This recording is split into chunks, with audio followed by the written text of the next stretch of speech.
The ganache, not the truffles. Okay. My predecessor, Jean Dubois, told me of your great appreciation for them. How is Jean, by the way? Is he enjoying his retirement? Oh, he's always complaining about how his grandchildren are making too much noise, how his wife is cooking impossibly heavy meals, and now he has absolutely nothing to do except to sit around and read a book. So.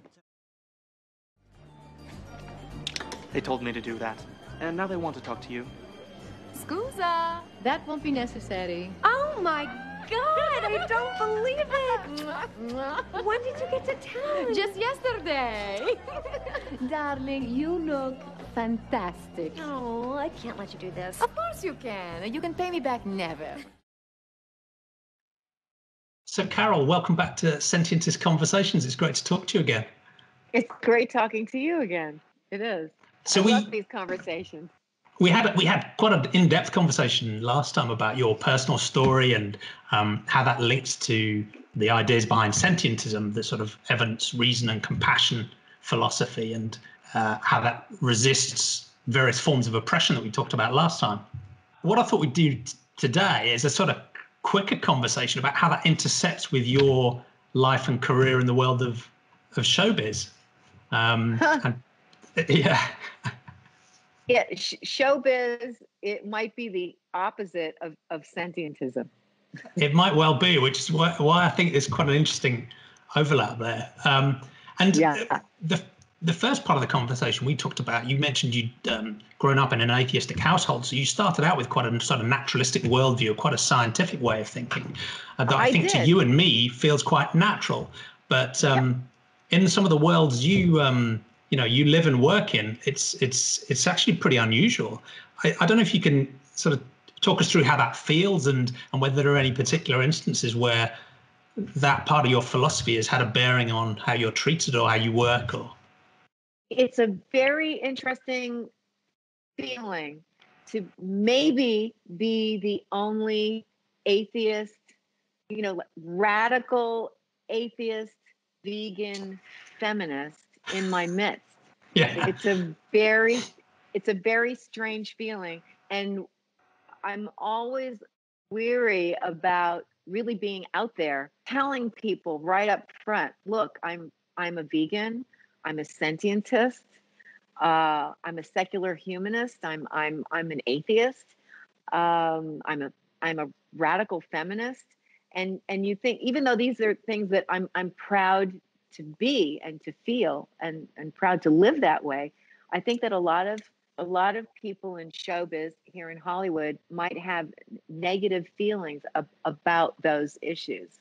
And I think it might be because it makes them uncomfortable with their own lifestyle, with their own behavior, and how they themselves are involved in harming sentient beings. They have violence on their plate.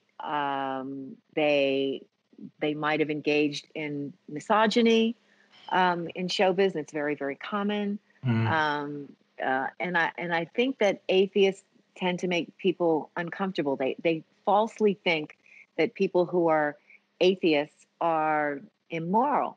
And this is something that we really need to push back on, and we need to challenge that idea that you, in order to be a moral person, in order to have morals and ethics and to live with integrity within those ethics, that you have to somehow subscribe to one of the major religions, whichever religion it might be.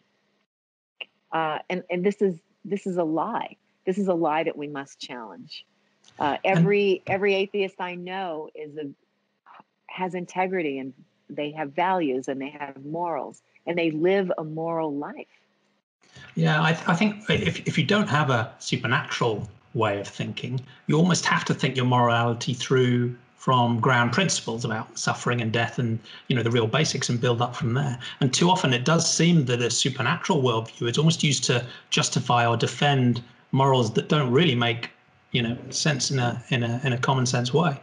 And are there situations where that's actually had a practical impact on, your relationships in the showbiz world? I know you've got a fascinating piece coming out soon about your relationship with Prince and another sort of, deeply acknowledged genius who was also at the same time very, very conservative and religious.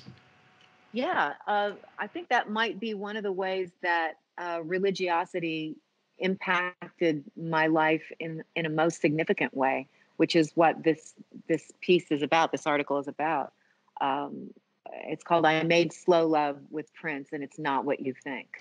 I wrote a song on his Grammy Award-winning "Sign of the Times" album, and it's considered to be his masterpiece, and it's being reissued this season as a box set for Christmas. So it's just coming out now. Young is the night. It feels so right.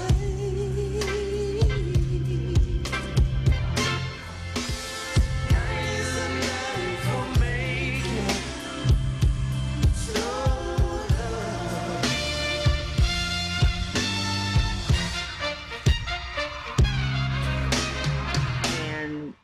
And my relationship with Prince was significantly impacted by my atheism.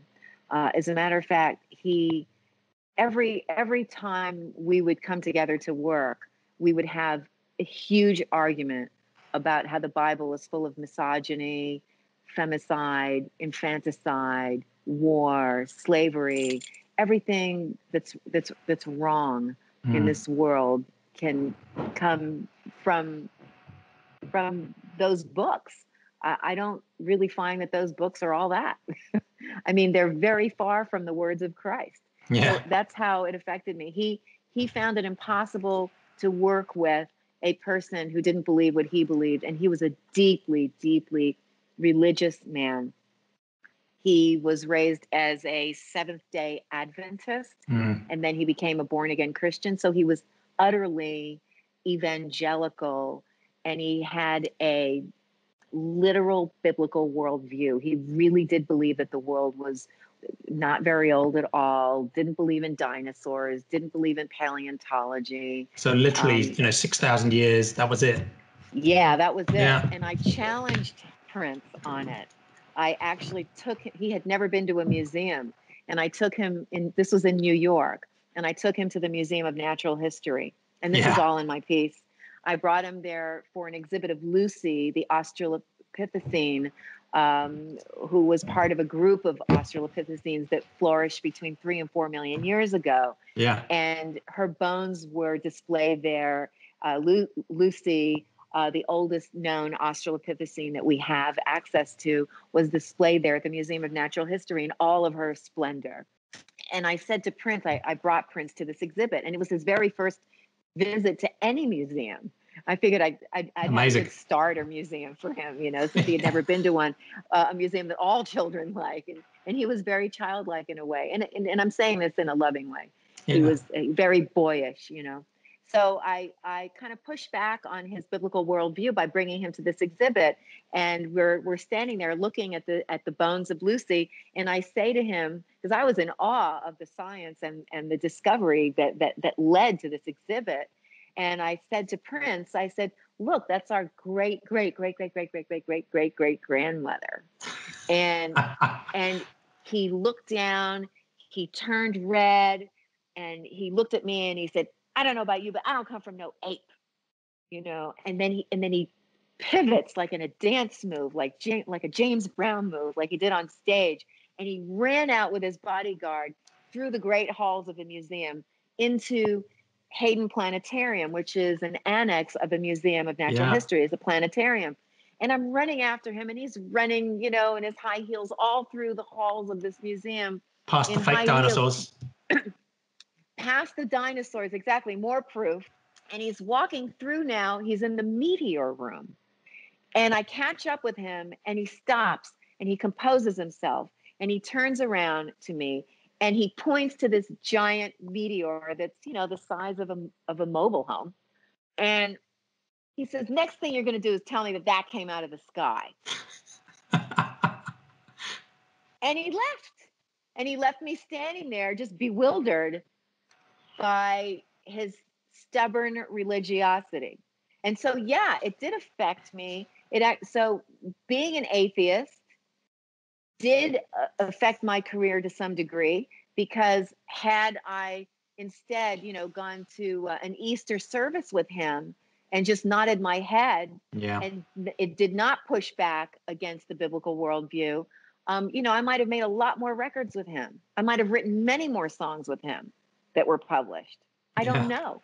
I do know that I rubbed him the wrong way with not my version of the truth, but with the truth. Yeah. With the truth about the natural world. So you can really turn people off, and it can really affect your career in showbiz. It can. Absolutely, it can. Yeah. And one of the tricky things about Sentientists is that we double down, because we're not just unpopular for being atheists, but we're unpopular for being very serious about animal advocacy and animal ethics too. So we're two for the price of one. And on the animal advocacy side, I guess it works both ways, right? Because you're also using your talent and your position in showbiz and your artistry as part of your advocacy as well. So it's it's a tool too. But do you feel like in the world of showbiz it is becoming more accepted and more mainstream, and how's that influence shifting, or is it a little tokenistic and people see it as a passing fad that will fade? I don't think people think that veganism and animal rights activism are a passing fad anymore. Yeah. No, I think that we've anchored in to the public consciousness now. I think that we've finally hammered into people's brains that veganism is not a diet, but it's an ethic to do no harm to our planet and its inhabitants, non-humans included. So I think that it's more than just a passing fad now. They can't get away with thinking that anymore. And I hate to say it, but you can see it in the aisles of a supermarket. When I first became vegan decades ago, there might be one little tiny area in a supermarket that had options for people like me who wanted to live a cruelty-free life. But today there are entire aisles, and more people are interested in living a non-violent life, even if they tell themselves that they're just kind of eating vegan once a week to help with global warming. I mean, it's up to us to disabuse them of these notions that you can be a vegan once a week. It really is up to those of us who are in the movement, who are core members of this movement, to give them the idea of what it is to be a sentientist, what it means that we are the keepers of this planet, and if we don't stop behaving that way in a violent manner towards non-humans, we're going to lose it all. We're all going to die. I mean, look at this pandemic, for example. It's eating meat that put the zoo in zoonotic diseases. Yeah. So it's up to us to push back and to be bold about it.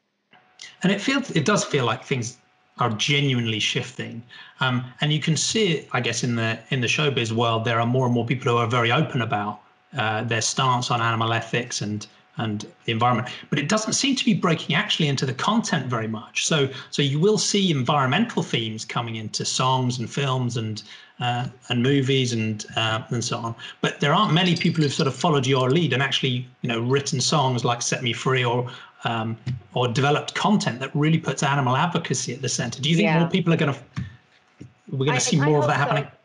I hope you're right. For example, I went independently to put out "Set Me Free" because no record company is interested in my advocacy for non-human animals. And I purposely did this song in an independent way, not being able to get it signed anywhere. So it's an independent record available, of course, on all streaming platforms.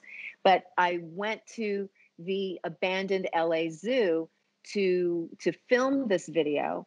And it's not just about zoo animals. I inserted all kinds of animals who are in captivity, animals on factory farms, fur farms, laboratories, circuses. So I put it all in there in order to use music to reach people about the idea that it is wrong to oppress non-humans.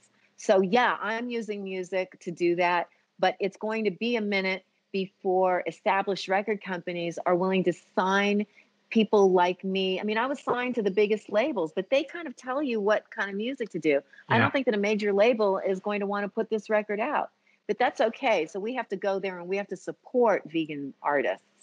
Who comes to my mind is Joaquin Phoenix and his acceptance speech in front of billions of people at the Academy Awards. He made it plain, and he's an artist who's putting his beliefs about being an activist right out there in front of billions. And we need more artists in showbiz to come out and give a helping hand to those who are being oppressed right now, being murdered by the billions. Yeah. And it's one thing to, make a change in your private life, but it's another thing to do what Joaquin and yourself and a few others are doing, which is being open, upfront, and very direct about these issues. Because it's only through doing that we'll actually normalize these ways of thinking. And that's really one of the ways change is going to happen fast. It's risky, though. I'm not saying that that's the riskiest thing I've ever done. Going in and doing investigations into factory farms and puppy farms and things like that is a little bit riskier because you could be a victim of violence. In showbiz, nobody is going to beat you up for being a sentientist. But there is a risk involved if you're really, really out there as a highly political person and bringing animals into the political discussion. And I think the reason for that is because, and we said this before, it makes them super uncomfortable with their own contribution to violence in their own daily lives with what they put on the plate. Yeah. So it's who they're eating. And so when you push back on that, or even if you come out about it and you say something like when you're on a television show, for example, and everybody's at lunch and I ask for cruelty-free food.